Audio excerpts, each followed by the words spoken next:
मित्रांनो, पार्टी करायची आहे तर मग चला ना, सोलापूर बरोबरच विजापुरात प्रसिद्ध असलेल्या चाचा मच्छी ढाब्यावर. चाचा मच्छी ढाबा, विजापूर रोड, टाकळी, सोलापूर. संपर्क 9765 066 495. प्रकाश आंबेडकर NDA आघाडीत आल्यास माझे मंत्रिपद त्यांना देण्यास तयार असल्याचे आवाहन केंद्रीय सामाजिक न्याय राज्यमंत्री रामदास आठवले यांनी अकोल्यातील पत्रकार परिषदेत केले आहे. रिपब्लिकन पक्षातील सर्व घटकांनी एकत्रित यावे. त्यापूर्वी प्रकाश आंबेडकर यांच्या तिन्ही भावांचे जे वेगवेगळे पक्ष आहेत त्यांनी सर्वप्रथम आपल्या 3 भावांना एकत्रित आणावे व रिपब्लिकन आघाडीचे नेतृत्व करावे असा सल्लाही रामदास आठवले यांनी दिला आहे. नकार दिलाय, काय वाटतं तुम्हाला? नाही, आता त्यांनी नकार दिला तर मी काय करू काय सल्ला? त्यामुळं त्यामध्ये काय एक दुसऱ्यांच्या आनंदामध्ये सहभागी होणं आवश्यक आहे. तर मी जाणार असल्यामुळं माझी विनंती आहे की सोनिया गांधींना आणि मल्लिकार्जुन खरगे आणि अधीर रंजन चौधरींना विनंती आहे की त्यांनी सुद्धा त्या ठिकाणी यावं.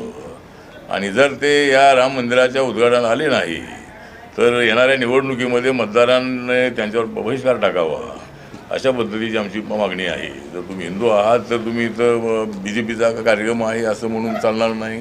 देशाचे पंतप्रधान हे सगळ्याचे पंतप्रधान असतात, ते BJPच्या वतीनं निवडून आले असले तरी एकदा पंतप्रधान झाले की ते सगळ्या देशाचे पंतप्रधान आहे आणि त्यांच्या उपस्थितीमध्ये उद्घाटन होणार आहे. तर त्यांनी यायला काही हरकत नाही आहे. पण हे सगळे मोदीजींचं तोंड पाहू इच्छित नाही आहे. आम्हाला त्यांचं तोंड पाहायचं आहे पण ते पाहू इच्छित नाही आहे. त्यामुळं त्यांनी असं याच्यामध्ये राजकारण आणण्याची आवश्यकता नव्हती. प्रत्येक गोष्टीमध्ये राजकारण आणू मध्ये त्यांना घेणार आहात का तुम्ही? नाही, NDAमध्ये विचार म्हणजे आमचे दरवाजे खुलेच आहेत. म्हणजे जर बाळासाहेबांना यांनी 12 जागा दिल्या नाही तर त्यांनी आमच्यासोबत यायला काही हरकत नाही आहे. बाळासाहेब आणि मी एकत्र आलो तर अजूनही मोदींना मोठी साथ मिळणार आहे. त्यामुळं बाळासाहेबांनी NDAमध्ये आलं तर त्यांचं तर स्वागतच आहे. आणि जर ते NDAमध्ये आले तर माझं मंत्रिपद त्यांना द्यायला मी तर तयार आहे. त्याने NDAमध्ये यावं.